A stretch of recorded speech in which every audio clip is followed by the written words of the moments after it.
Hello again, everybody. I'm Larry Hamilton. Welcome to my YouTube painting channel. Thank you for watching.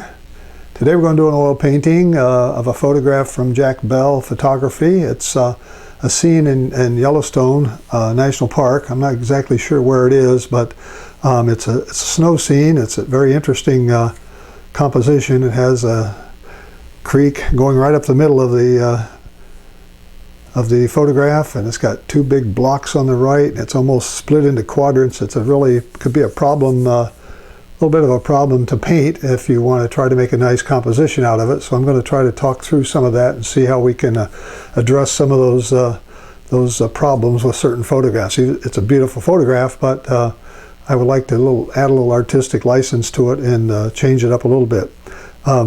I'm really not going to go to the computer today. I think it's a little bit of a waste of time. I really don't have a good sketch for you. I have a sketch on here, and I'll just go ahead and talk you through that a little bit. You can see the photograph here on the left. These photographs are out on my website. You can download them for your use, for your reference.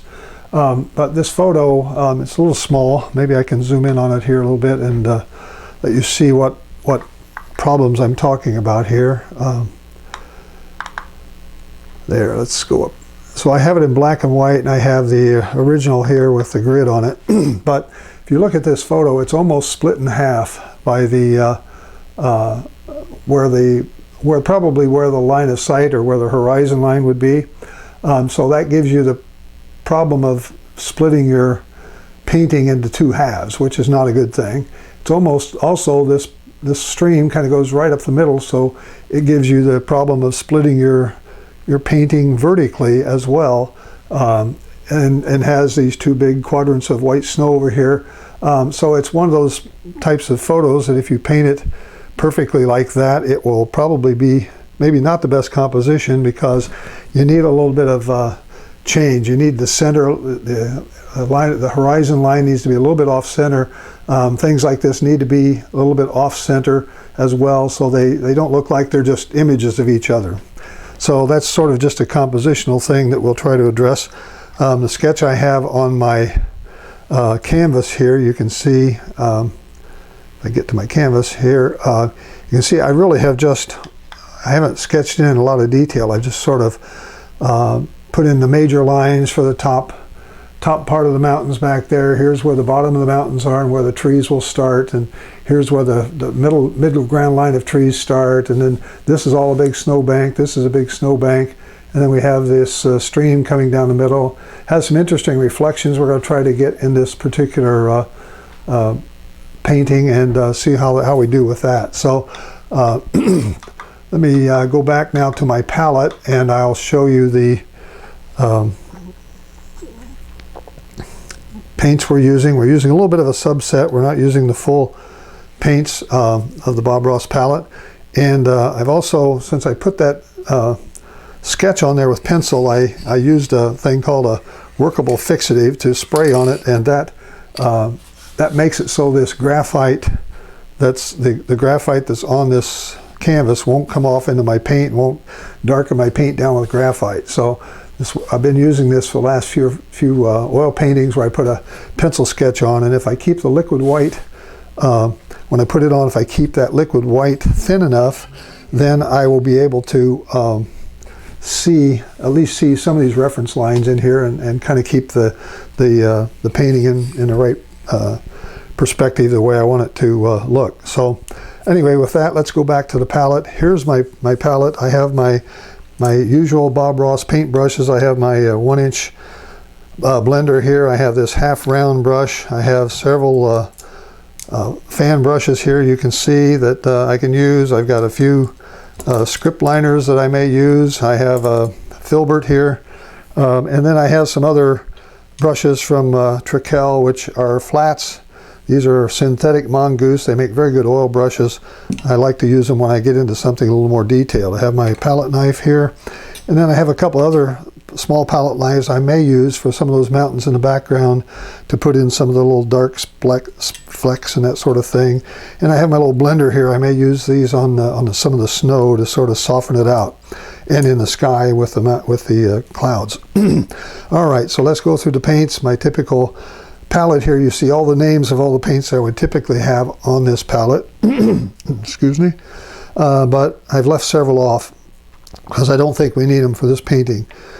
We have here titanium white, skipping phthalo blue, Prussian blue, midnight black, a little bit of Van Dyke brown, a little bit of dark sienna. We don't have much brown in this painting. Alizarin crimson, I'll use that to get some of my atmospheric perspective when I put in the bottom of the mountains there. Sap green, we have quite a few row of trees across here, so we'll be using green. Skipping cad yellow, there's nothing bright yellow in this that we need. Yellow ochre is going to be my only yellow color.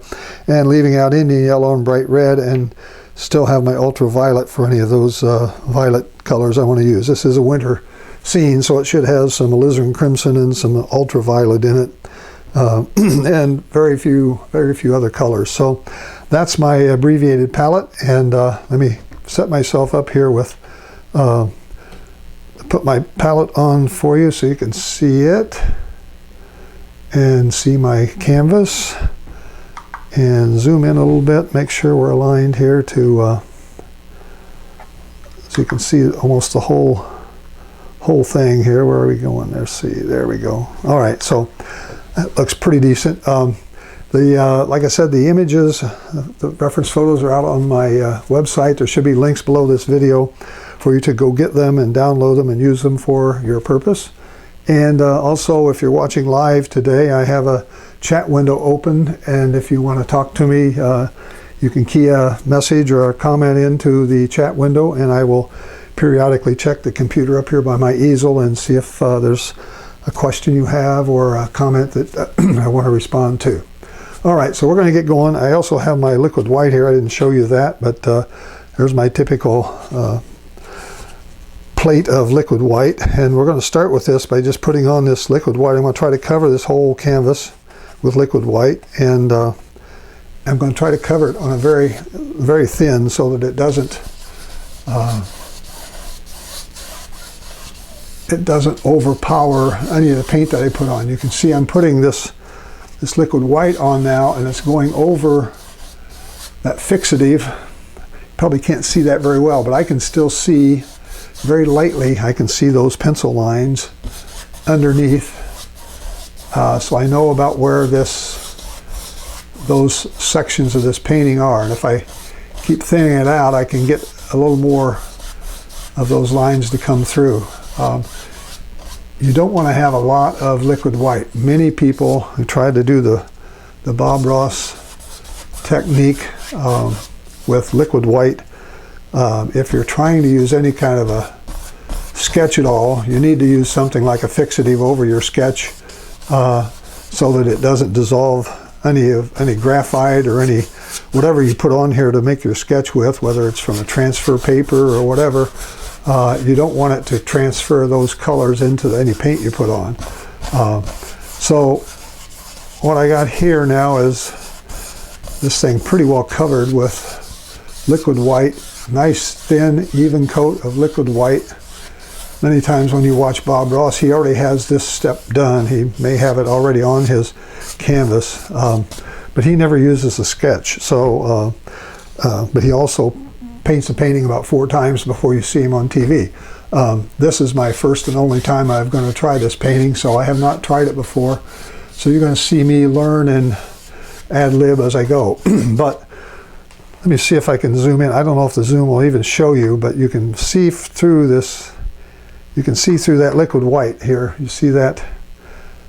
Because I put it on a very light coat. You should, if you have a light coat, the right coat of liquid white, you should be able to touch it with your finger and just pull off a very little bit like that. And that's about the right amount of liquid white. If you have a big coating of liquid white on your finger, it's too much.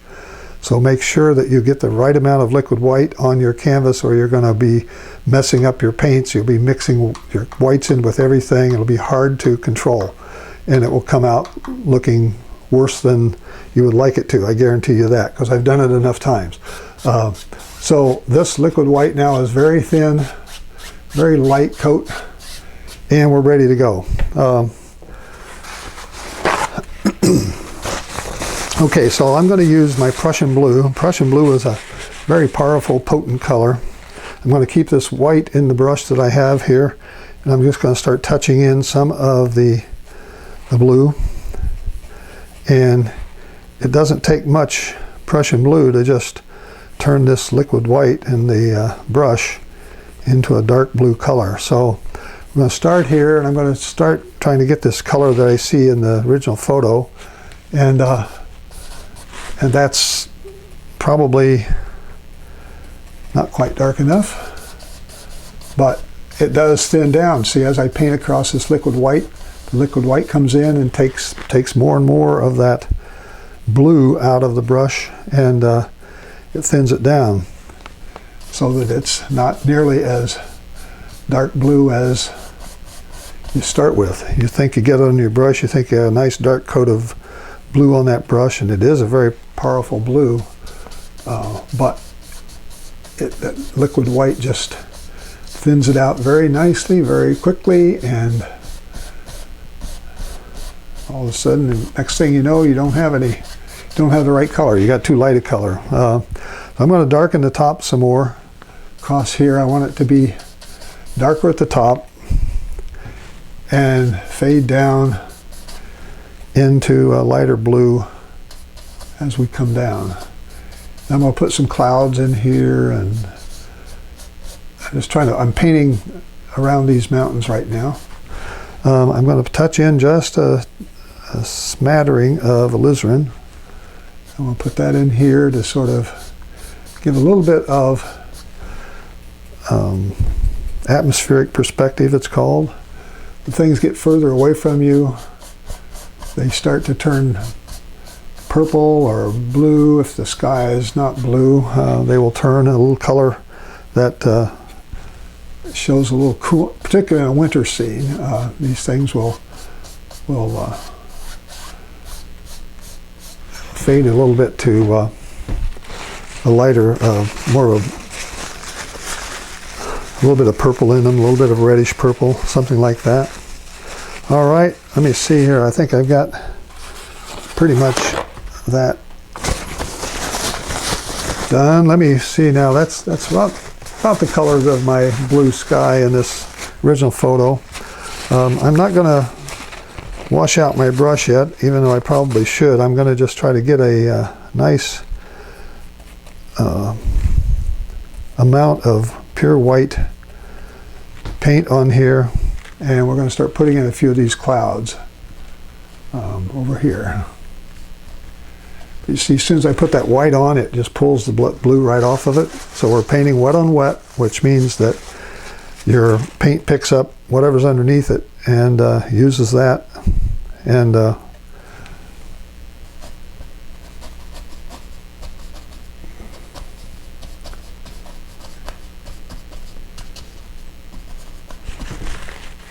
so we're getting a few nice clouds. I'm going to wash this brush out. It's still got way too much blue in it, and it's affecting my white too much. All right. Since I haven't done this painting before, I don't know exactly how it's going to react, so I try to do it on the fly here. A good trick with this brush is like this is to fill them. If you can see that, you see how that's filled? I did it by dragging it through the paint this way. And we'll put that in, and we're going to get some nice cloud work going on now. Okay, so there's some clouds. A lot more clouds than I had before. And part of it was because I had so much blue in this brush that it was just overriding even the white that I put on my brush right out of the tube. All right, let's take one of our little bitty fan brushes here and see if we can soften this a little bit, make these clouds much softer. I could use that big flat blender brush if I wanted, but it does leave pretty big streaks in here, and I want these to look softer and don't want them to have such big brush strokes in them. And a brush like this, it's really a watercolor brush. It's a Robert Simmons watercolor brush, but it's a fan brush that has really soft bristles that I can soften that up so I really get that nice look of softness in these clouds. And I like that. I'm going to come back and put just a little more of these white tips on here in some areas, and just like that. And then as they come back and blend those in, they'll be a little bit whiter, a little bit brighter. Maybe if I don't brush them too hard. You got to brush them very, very lightly.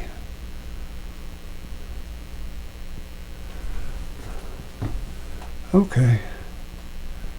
So that's good enough.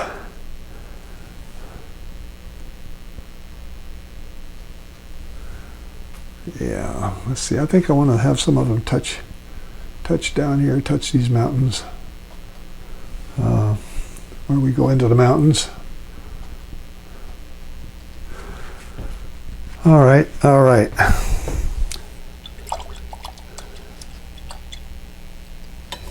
Hi, Sue. Yeah, I have used my fingers from time to time to paint clouds. It gets rid of the brush edges. You're right. I've tried that before. Maybe I'll just do that for you and see what it looks like here. See if we can get some. Still get some marks that maybe a little too much paint in there, but it does leave a nice texture on the canvas. And again, it does get rid of the brush marks. It just leaves finger marks, fingerprints. All right, and I'll come back and what do I do with my little brush? I just touch that up a little bit so I don't have heavy-duty brush marks or fingerprints or anything there. There we go. Got a little more white clouds there. They look like they're a little more voluminous. They're not quite as two-dimensional as I started with. I'll thin this out just a little up here. All right, that's enough of that. Enough for the clouds, enough for the background. Yeah, it does make it more atmospheric, and having that if you can get three values in anything, in your clouds, if you get light, medium, and dark, you start showing depth. You show three-dimensionality, which is why so many artists talk about values. If you don't think about values in your paintings, you do paintings that are just flat, and they're not very, they look flat. You don't see any three-dimensionality in them at all. All right, I'm going to take one of my flat brushes here and take a little bit of this white with just a tad of blue in it. Not much blue, but just enough that I can get a bit of a tone that's certainly different than the sky. Start up here, and we'll start putting in some brush strokes that represent this big mountain here. Needs to have just a little bit of more tone in it than that, because we have a strong sun coming from the left, and probably can't even see that on the camera, I don't think. But let me put in a little bit more shadow in some of these. Like in here, maybe I'll put a little shadow there. And that may be too much, but I can always come back and put some over that and sort of blend them together here. A little bit of bluishness here. Just want to distinguish it from the sky so you can tell that's something different. It's not a cloud or something hanging up there.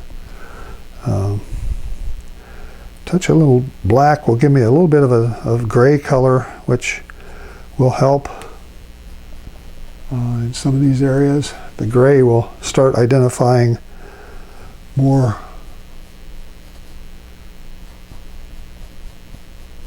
texture in there.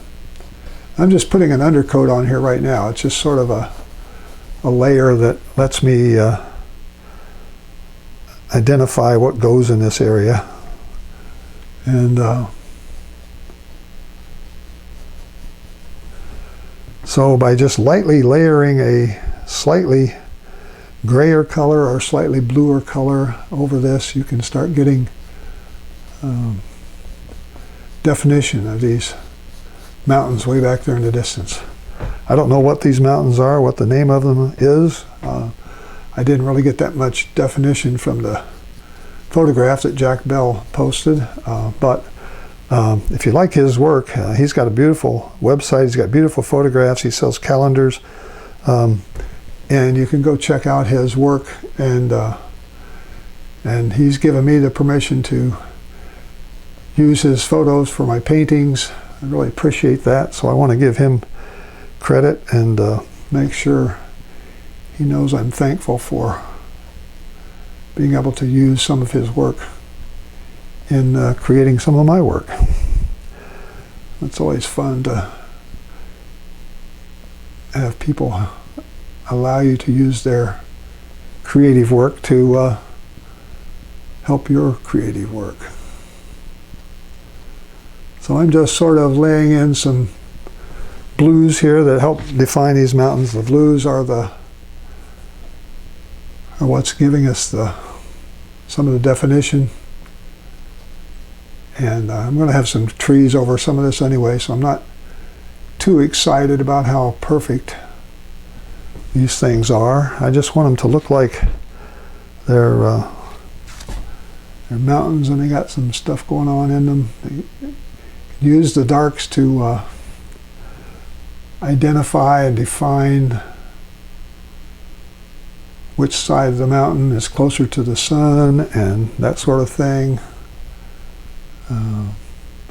Blues and the gray, mix them up a little bit. So this flat brush kind of helps all that. And I want to put a little bit of snow in there in some areas. I think I'm going to try this palette knife here. Let's see if this is going to work. I don't know. It may not work very well. You have to have something dark enough underneath it to allow the white to show. And if I don't have enough dark under there, I'm not going to get the white showing that I would like to get. But now you can see where I've put that dark. All of a sudden I'm getting some, you can start seeing the snow because I'm putting now this white paint over it.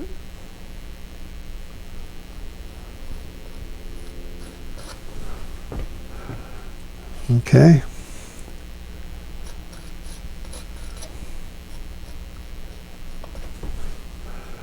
Okay. One thing about it is sometimes you get carried away with these mountains in the distance, and if you overdo it with too much detail, it destroys some of your perspective. It basically makes it look like anything with more detail will come forward in the painting. So you don't want this to be so detailed that it looks like it's in front of the trees that are really in front of it. So you have to take that into consideration anytime you're putting on something like this where you're scraping in some texture. You want to make sure that it's not really too much texture or too strong of texture. All right, so that's going to work for that. Now the photograph shows a big line of dark trees just coming right along here. So I'm going to change that a little bit. I'm going to make a row of some mist back there. And what am I going to use to do that with? Let's see. Probably I'm going to take this alizarin crimson and with my Prussian blue, get a little bit of a bluish color there, and when I put that on the canvas, it's going to pick up that liquid white that's under there. And so I'm going to just put in some things that look like trees back here, using my brush to just push up. Okay, and let the white come in more, let it overtake, change it, turn the brush over and pick up some more. So this wasn't really in the photograph this way. These were all, I'm pretending these were all hidden by the trees that are going to come in front of them. So they're there, I just couldn't see them in the photograph, but I made up my mind they were going to be there. So that's what you call a little artistic license. Okay, now take my big brush, clean it out here,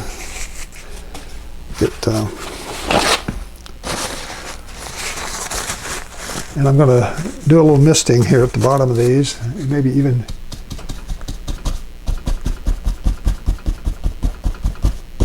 you know how to do the misting. You have to just bang on the canvas. This is helping put some depth in this painting as well, because it's making it look like it's back further than just if I just put a line of dark green trees over this. All right. So when I put my line of trees in front of this, they're not going to be so dark that they cover everything up. They're going to be, I'm going to leave gaps between them so that I have the ability to show you that background. Okay. All right, that's the background, the mountains, a little bit of the background trees, and it's time to start with my some of my trees now. In I guess they're still middle ground. You have to call them middle ground because they're still that far back in the painting. I'm going to get my sap green, some Prussian blue on my fan brush, and let's see. Hold on. Stop. I want some snow. I have to put on some more snow. I forgot to do that. I'm going to get another fan brush. Get me some snow here with my titanium white. I have liquid white on here already, but I want a little bit of snow that's going to be in this area underneath the trees. It's going to be in this area here.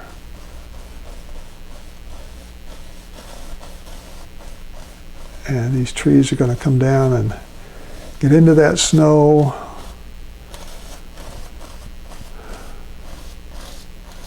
I'll just kind of fade it back into white here, back in the background, so that you know that's all sort of connected.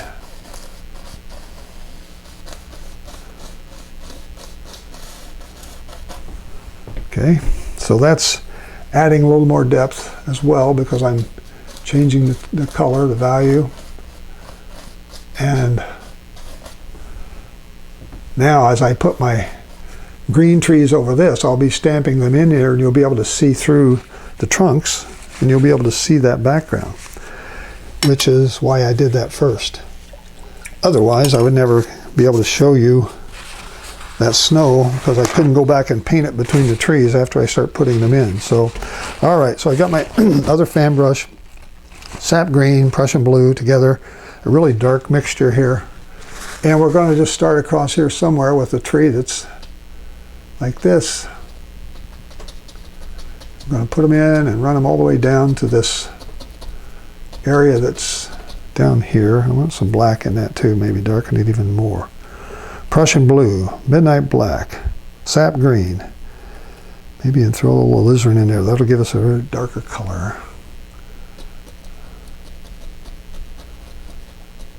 So I'm putting these in and leaving some gaps in there so you can see what's going on behind them.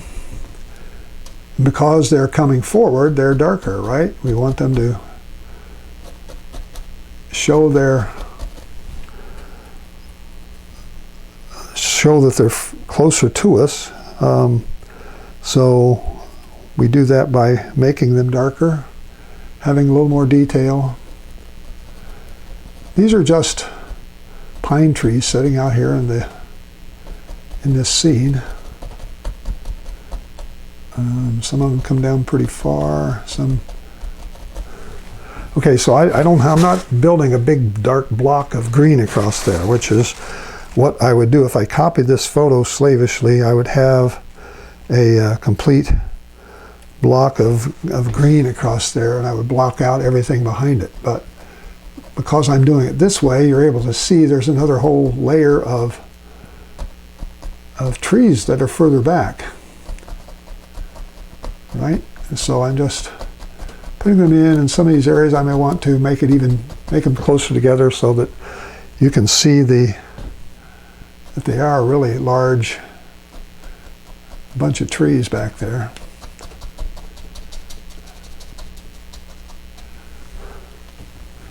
And all these have a little tree trunk of some kind on them.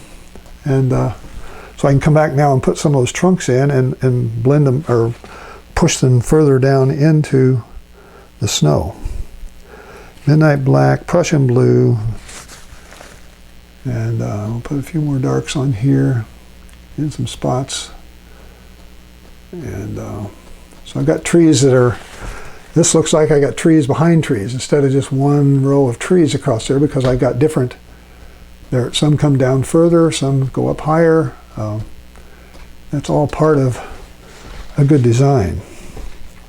All right, now what have I got to do? I've got to put in some little trunks. I think I'm going to do that with my script liner here. I could scrape some trunks in with my knife. Put a few white trunks in here in some places by just scraping down like this. You get a few. I don't know if you can see them that well. Like that. A couple more over here maybe.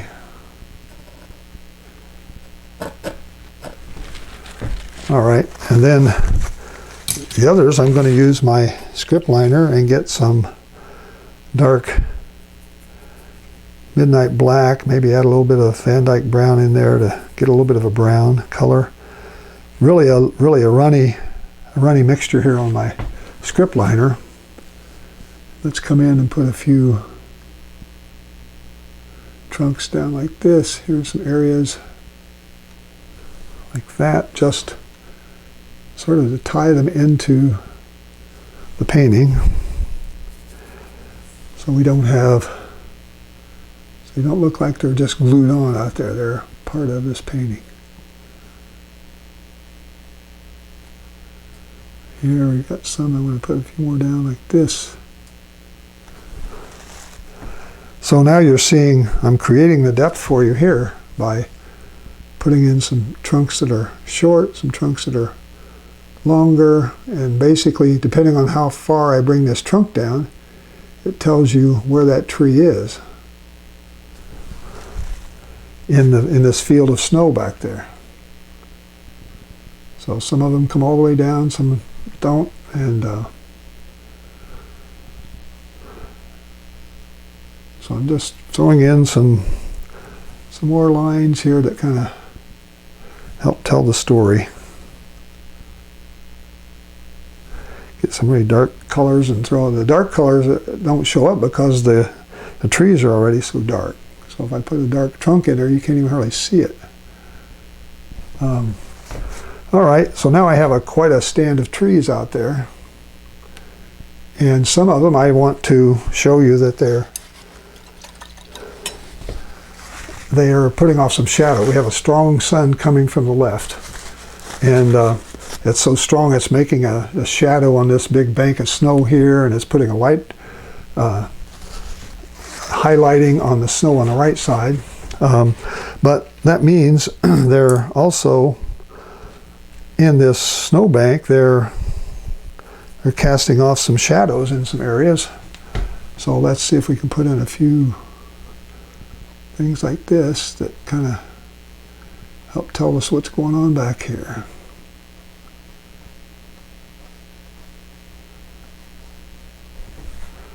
Okay, there we go. Putting in just a little bit of a shadow in some of these areas, so looks like they really do have three-dimensionality back there, and they're part of the snow that's in this field. They're connected. So by giving that amount of shade, amount of tone here, I'm able to also tell you that this is dropping down. Leaves a light up at the top, put a little bit of shadow under it, and all of a sudden it looks like that whole part of the thing is dropping down. This side over here is not dropping down, but it is kind of, it's just sort of flat back in here. Give me a little more blue. I got some more blue I can put back in here. Yeah. Okay, so that's not bad. I'm going to leave it at that. I think if I keep messing with it, I'll make it worse. I don't want to make it worse. Maybe there's a shadow like right in here somewhere. Okay, about every one of those trunks have some sort of a shadow beside it, which tells you they're being lit up by the sun that's on the left. And they'll be making some shadows on the ground over here as well. All right, good enough.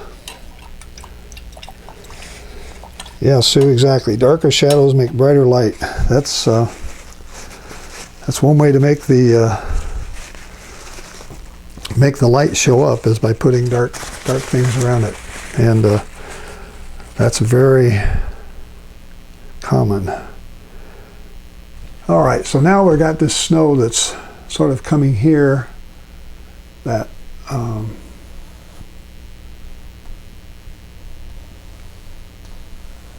using this flat brush again. Sometimes I get stuck on these flat brushes and I just can't get off of them. They're so much fun.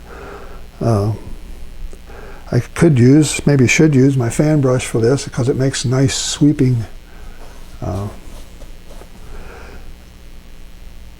I got to get some more. I don't want green, I want some black. I got green mixed in with my black over here. I have to clean that out, get it out of my brush. Okay. White with, I like some of these other colors. I'm going to put a little, get me a little yellow and maybe just a little bit of alizarin in there, and sort of tone this snow down just a little bit with, instead of making it just pure white everywhere, I'm going to put some color in it here in some areas.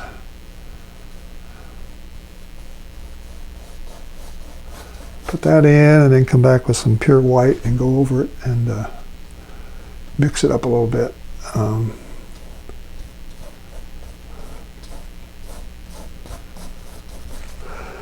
I've watched a watercolorist that I follow paint snow, and sometimes he'll take a whole wet brush full of multiple colors, like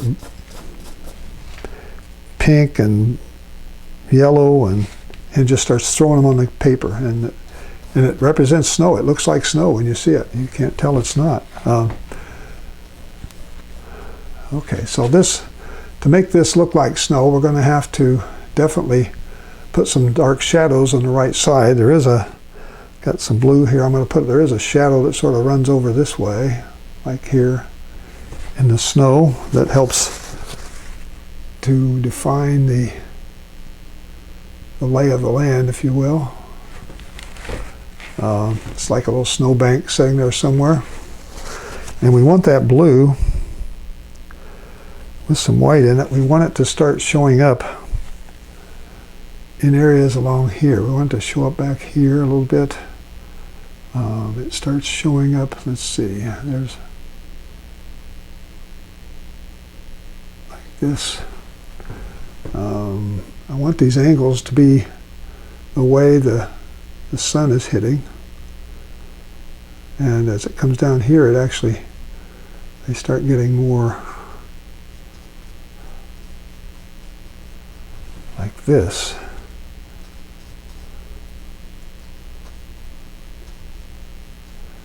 So these are sort of blending this snow this way, and then it has, as it gets further away, it has these little gaps in it that sort of they really go straight down.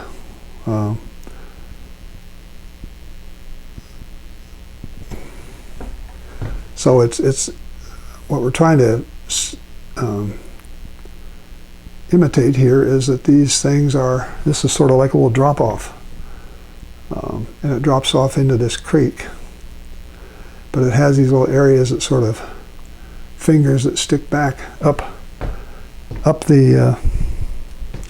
this bank, which tells you that this is a sloping sort of landscape here. This one comes all the way down, just gets lighter and lighter and lighter as it goes down until it hits the bottom of the creek.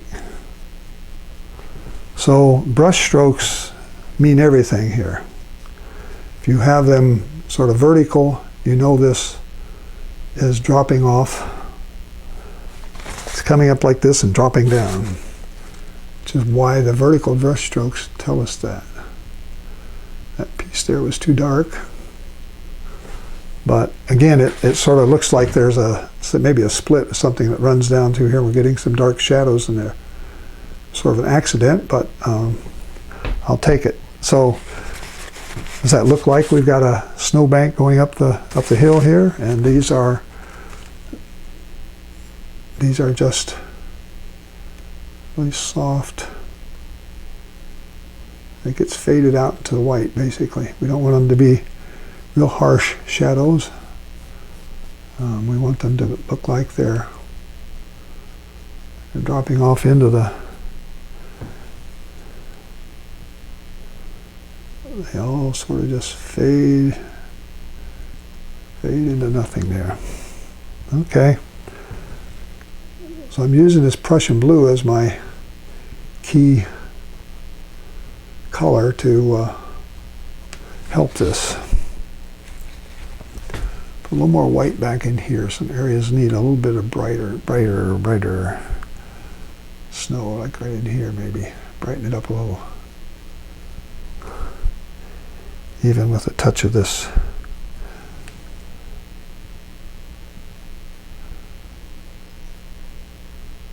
I have to be careful using this ochre because it will start turning to green, and I don't want green snow.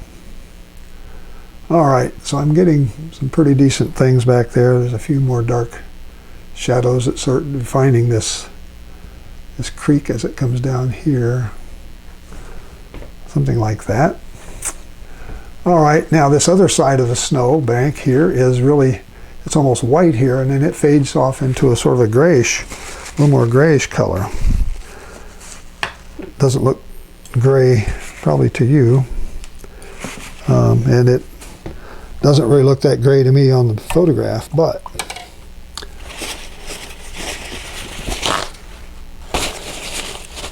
definitely feel like darker shadows for the creek. Yeah, the creek, I haven't even started the creek yet, so I'm just sort of doing a negative painting here around this, and we'll put in the really dark, the dark blues that go in here for the creek.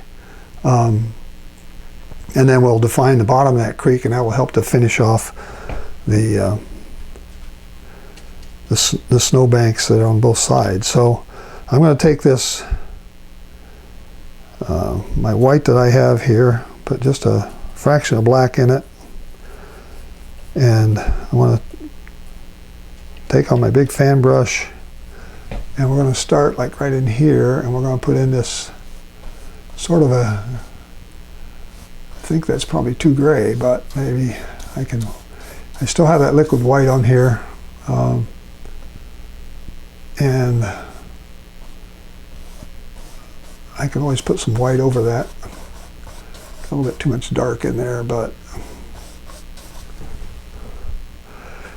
it almost looks like that's in shadow now, which is not what I want. So let's bring back some more white and put some more white over this. I'm doing this to make it darker than the snow that's going to be going down to the water edge. Let me see here. So you're seeing me experiment with this for the first time, folks. I haven't tried this painting before. I've looked at the photograph and thought about it, but I have not tried it till now. Yeah, so that's, if I need to make that lighter, I think I can come back with another coat of white and make it lighter. But let me take this flat brush now and come in with some good titanium white, and we're going to start coming down here with some pure white.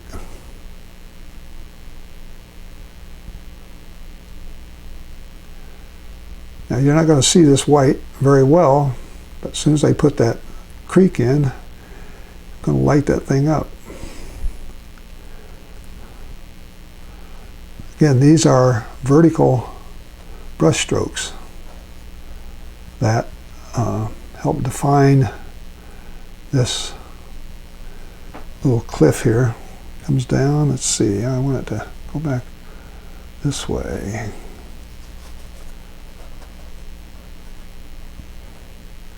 So much of this is about making optical illusions. It's just, you know, you put paint on in certain ways, you put it on in certain places, and you leave it off in certain places, and it just fools the eye. I mean, so much painting is fooling the eye. All right, now before I get too far, I'm going to get my little thinner brush. I got a smaller flat here. This is a Trakell number 6 flat, and I'm going to get this water. I'm going to start putting in this creek here, and it does have some green in it in some areas. It's Prussian blue and green, but it's really dark back in here. Back in here, it starts like this.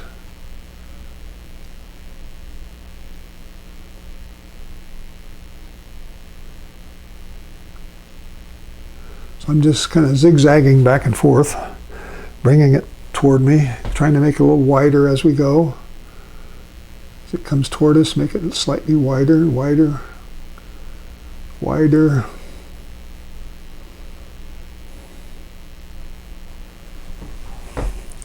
I put just a touch of sap green in with that Prussian blue, but as it comes forward, I want it to get darker even.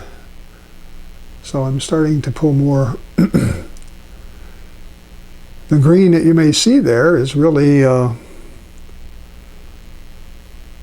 sort of reflections from what's going on behind it back there in these trees. So I've got these little areas that are sort of cut into the snow that leave a little bank. It's not just a straight line.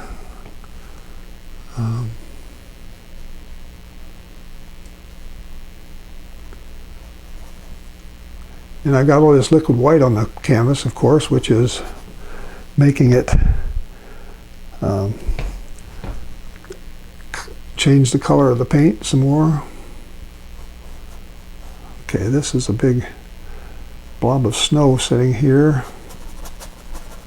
Let's just color this all in here and see how we do.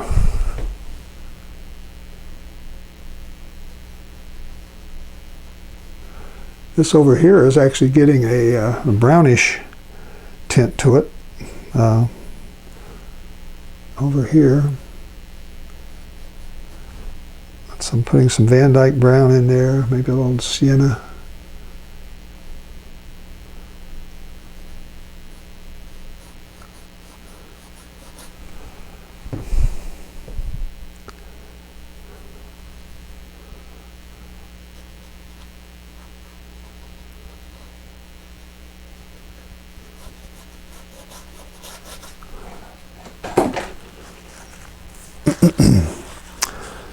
Something fell somewhere. I don't know what that was. So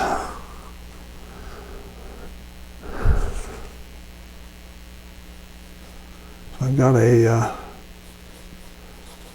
bit of this dark brownish, not the perfect color. I need more brown in it. But I'm just sort of piling this in here and making it butt up against this snow top of this rock.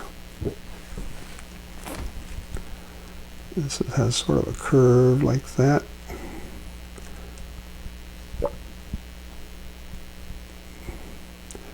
And we have a lot of this blue without almost pure blue. Thank you, Sue. Glad you like it. A little this in there. Let's take this and we'll start putting in this color. Where's the bottom of this reflect? Let's see, this is that. This is, got the bank coming down and I have a reflection I want to make room for. So I'm going to put this over here like this and just sort of run it down like that. There's a reflection over here I want to make room for. So I'm doing a little negative painting here.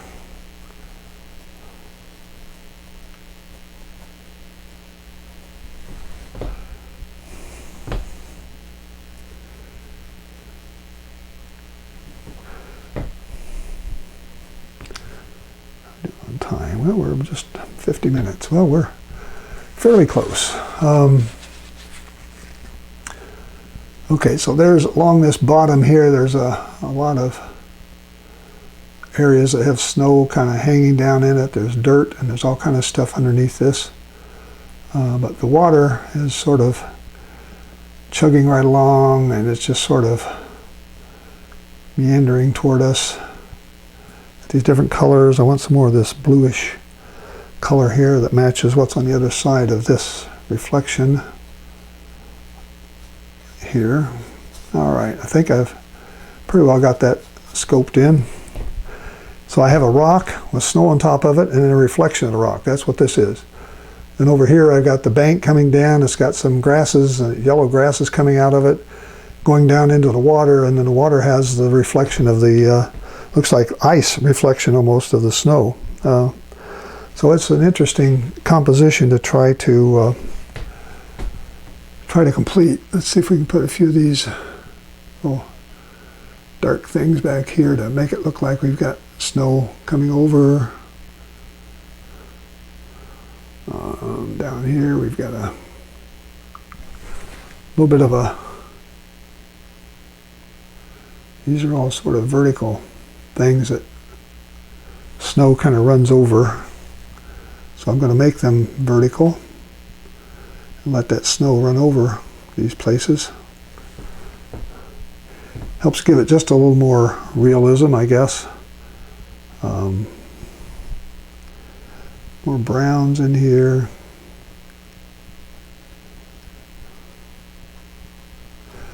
So I'm putting the snow in first and then I'm putting the what's under it in next. So you see these little vertical marks I'm making are represents the bank underneath this snow. I'm not being too regular. I'm not trying to make them all look alike. I want them to look like we got a chunk of snow sticking out here in the water. All right, so again, now you can see the sun is coming. It's getting a little shadier as this curves down, and then it drops off into the water. That's the optical illusion I'm trying for. And these are, I may want to put some more white streaks in there after a bit. I don't know. Try to see how this works. All right, so I've got that left side pretty much done. My right side, now this is making similar types of shadows under here that sort of stick up a little bit. They kind of push into the snow kind of comes out over them, and sort of run across there like this. We've got, these are like almost vertical straight up again. These are like that.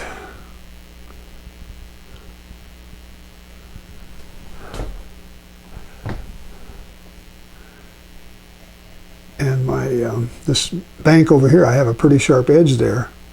Even though it's not really dark, you can see that it's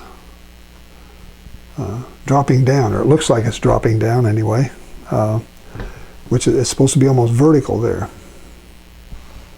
Okay, and now here we've got some things I want to put in that are a little bit back into the snow here. These.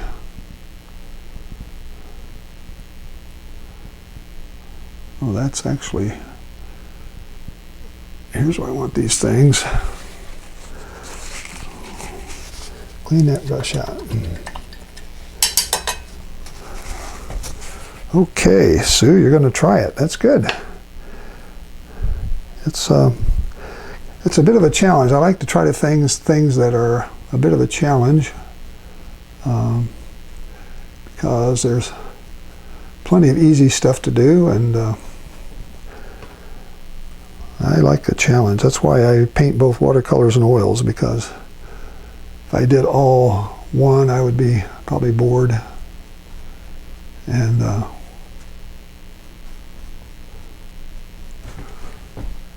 putting that in, I'm going to go get some dark sienna and put it at the bottom of this.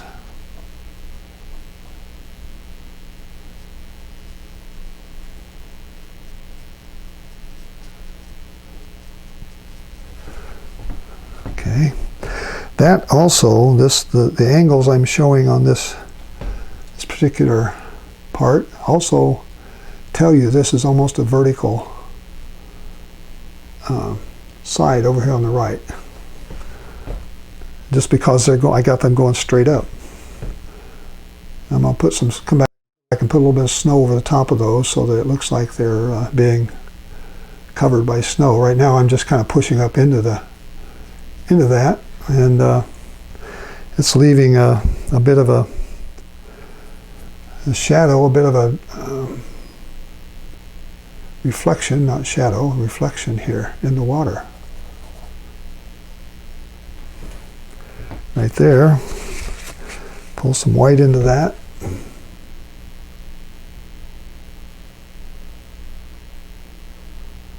Using this little bitty brush.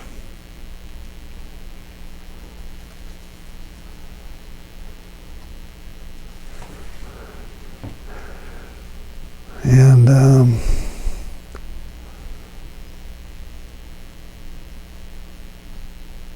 so I'm putting in some of the darks, coming back, putting a few more lights over the top of it, and sort of making it look like we got some shadow going on there. And it really needs to be blended together a little more. I've got it sort of too much of a vertical. The shadow doesn't need to be vertical, it needs to be blended. So there, we're blending it a little bit. All right, so now this is coming straight up, and then we're coming out this way. So let's see, what did I use for that last? That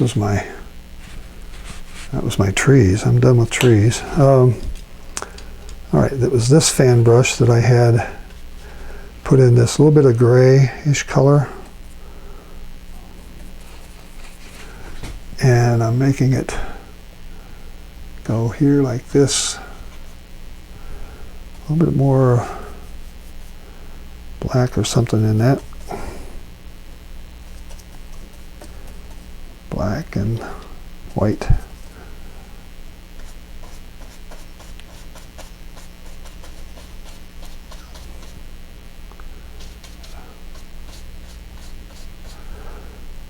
I need that tan color, need that gray color is what I'm looking for here.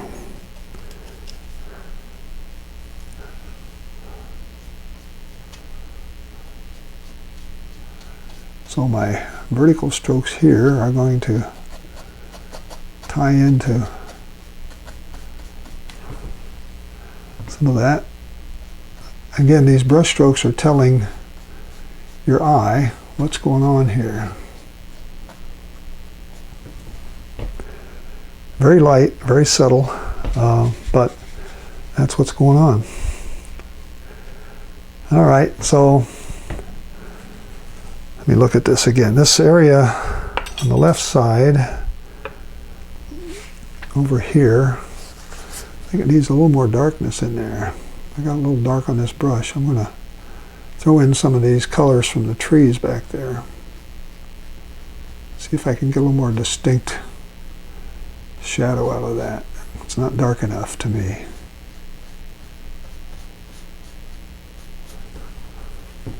Okay, there we're getting a little more distinct shadow. the way it probably should look. Maybe I even need just to, oh, this looks pretty decent back here. I'm going to stay out of it and not mess around too much. Up here, this area, how are we doing on time? We got an hour. Well, that's pretty good. I'm just about done with this. Blend some of this together and make it so it looks more like a reflection. Some vertical strokes, brush strokes will help it look more like a reflection in all of these. That's one way you make it look like some reflections, is to pull vertical brush strokes down.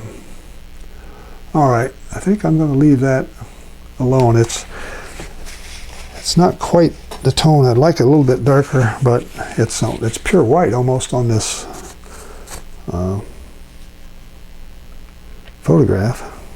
Let's see if I can get. See if I got a better.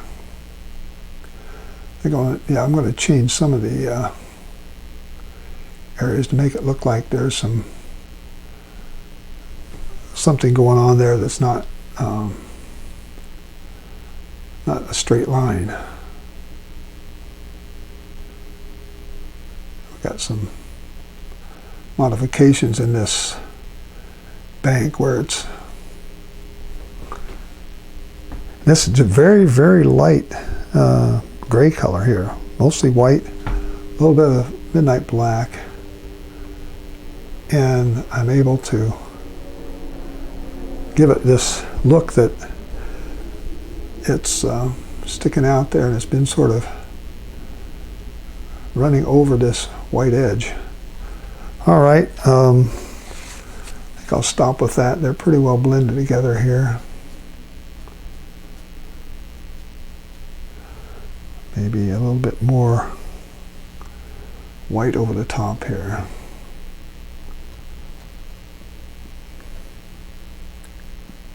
Yeah, just touching down some pure snow over the top of this pure white, and it helps that a little bit. All right, the last thing I do is this big rock here. On the bottom, on the top of it, we got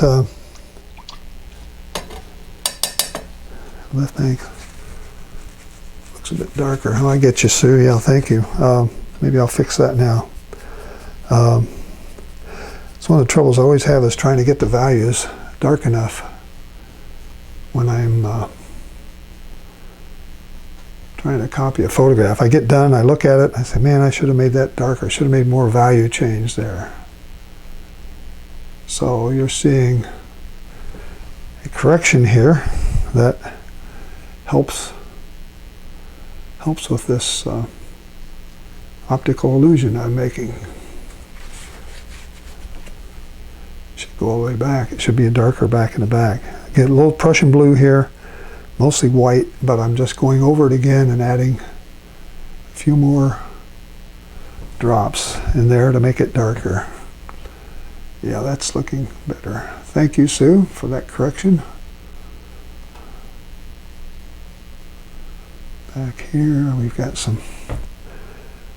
All right, I think that's pretty decent. While I got this blue in here, I'm going to see if I can get it into this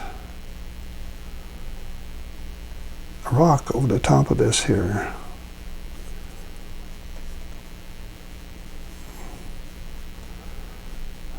What's interesting, if you look closely at the shadows, or the reflections rather, you'll see that this particular rock has just a touch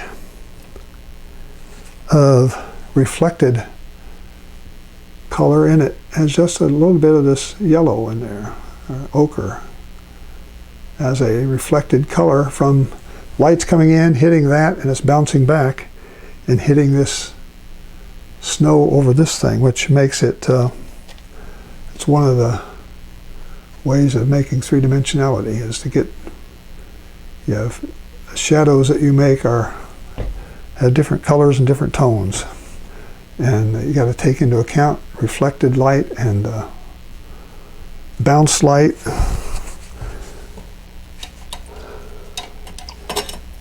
Okay, now let's see. Bottom of that rock, the top of that rock here, that's just all pure snow. That's just all pure titanium white. I put that on, you won't be able to see it probably, unless I put just a touch of gray in it.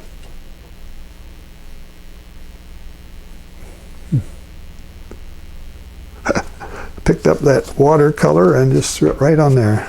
Way to go. Let's get out of that. Put some more white on here. Should have put that in before I put my water in, shouldn't I? That's all right. We'll fix it.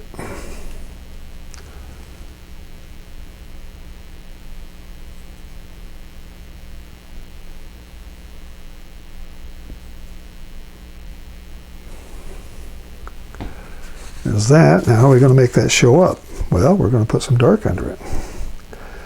That old rock color, my browns and blacks. It's going to come right in here. And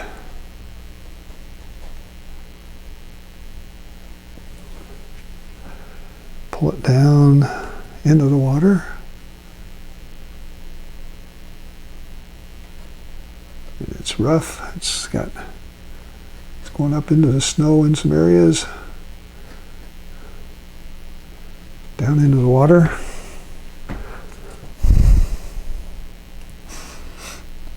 Yeah. And then in the water we've got the reflection of this, which is even darker than the rock itself.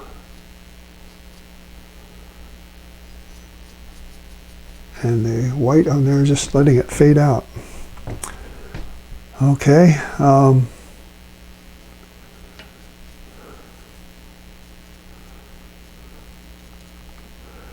So what we have is some light color on this side of the shadow.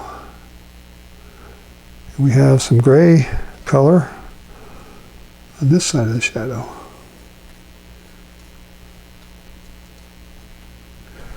And then we're going to put a line of demarcation where the bottom of this rock comes, like right in here. Got to get something really black, dark black. So it looks like a rock.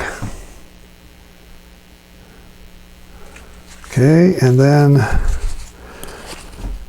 a light touch of my blue here in my up here to give this a little more tone and dimension.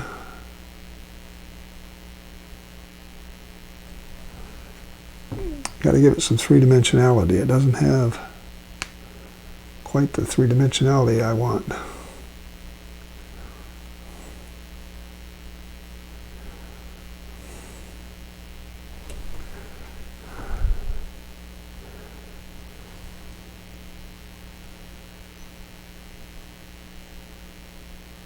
Okay. Kind of looks like a rock sitting there. I think I need just a little more blue to distinguish this surface, show that it's darker. Maybe too much, so we'll just sort of run it out here a little bit. Take the paint out of the brush, lighten it up just a little. All right, I think I might be able to do a little more on this, but I think that pretty much shows what I wanted to show for this painting. And let's see here, I'm going to go put my name. One of the things I'm going to try, I haven't tried this with oil paintings for quite a while. I'm going to take this black, this gray color, and see if I can put just a little splatter in here in some areas. Got big areas that look like there's nothing going on. And so that will just help those areas out a little bit. I do it on watercolors all the time, but I rarely try it on oil paintings.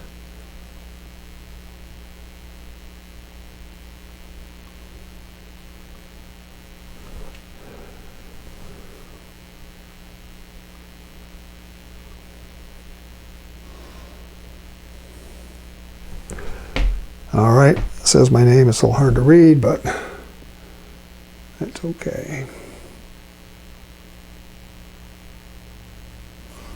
Wet on wet, folks. Wet on wet. One little thing, if my friend Lindy was watching, she would say, don't forget the birds. Let's put a couple of little things up here that look like there might be something flying around up there. I don't have anywhere to rest my hand. It's a test for stability here. How am I going to do this?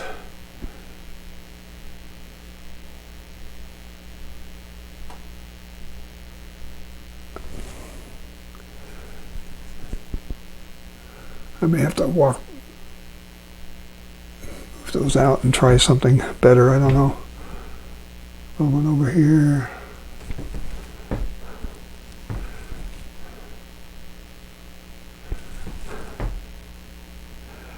I don't like them. Maybe I'll take them out, but I'm going to say I'm done for now, folks, and think that's all I want to show you today. I hope you like this. Hope you give it a try, and if you do, let me know how you do. This is Yellowstone. It's an area in Yellowstone photographed by Jack Bell Photography. And so get the images off my website. The link should be below. And give this a like and share it with your friends if you like it. And if you're not a subscriber, please subscribe. And till I see you next time, this is Larry Hamilton saying so long for now. Bye-bye. Zoom this in a little bit here.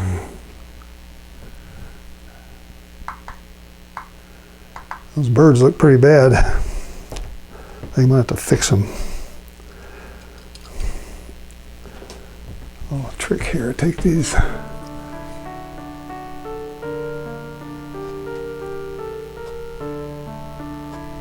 Okay, I just kind of took them out with a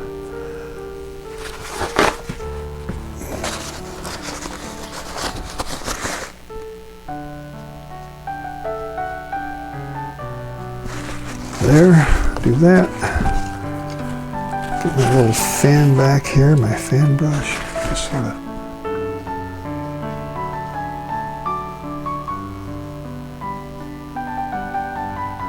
I need to do that when I've got something to rest my hand on.